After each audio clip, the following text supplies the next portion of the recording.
সম্মানিত রোজাদারবাসী ও my dear viewers সকল, সেহরির সময় চলে আসলাম আপনাদের মাঝে আরেকটি খাবারের ভিডিও নিয়ে। তো এখানে হচ্ছে 2টা মোরগ পোলাও, সাথে মানে সালাদ আইটেম তো আছে। তো আমরা এখন খাওয়া শুরু করব। তো আমি প্লেটে প্লেটে এটা পরিবেশন করে নিতেছি। তারপর তো তোমাদের কি রোজা সবগুলো রাখা হয় নাকি রাখা হয় না? মানে অনেকে আছে সবগুলো রাখতে পারে না। তারপর কি বলবো, এই যে সেহরি খাওয়ার জন্য তো আমার উঠতে হয় না, আমি অলরেডি সারা রাত জেগে থাকি। আমরা দুইজনে ঘুমাই না। তো তোমাদের যদি কাউকে ডেকে দিতে হয় তাহলে আমি সেই দায়িত্বটা নিতে পারি, ঘুম থেকে ডেকে দেওয়ার দায়িত্ব। তো মোরগ পোলাওটা ছিল অসম্ভব মজার। কেন জানি না ওই দিন মোরগ পোলাও যেটা খাইছিলাম ওই মোরগ পোলাও থেকে এই মোরগ পোলাওটা আমার কাছে অনেক বেশি মজার লেগেছে। তোমাদের মধ্যে অনেকে নাকি পোলাওকে প্লাউ বলো। প্লাউ খেয়েছি, কত কিছু, কত ভাইরাল কথাবার্তা, ও মাই গড।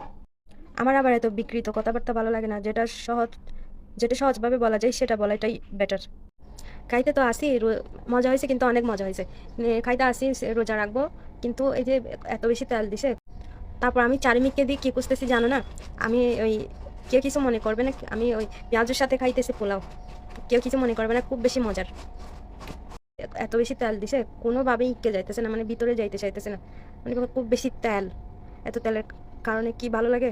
আর আর তার উপর আমার প্রচুর গ্যাস্ট্রিকের সমস্যা। এটা খাইলে প্রচুর গ্যাস্ট্রিকে হয়। তবে কি করবো, অনেক মজার। মজার জন্য তার একটু স্যাক্রিফাইস করতে হবে। তোমরাও এরকম পোলাও দিয়ে পেঁয়াজু খেয়ে দেখবে, অনেক মজার, আমার নতুন আবিষ্কার।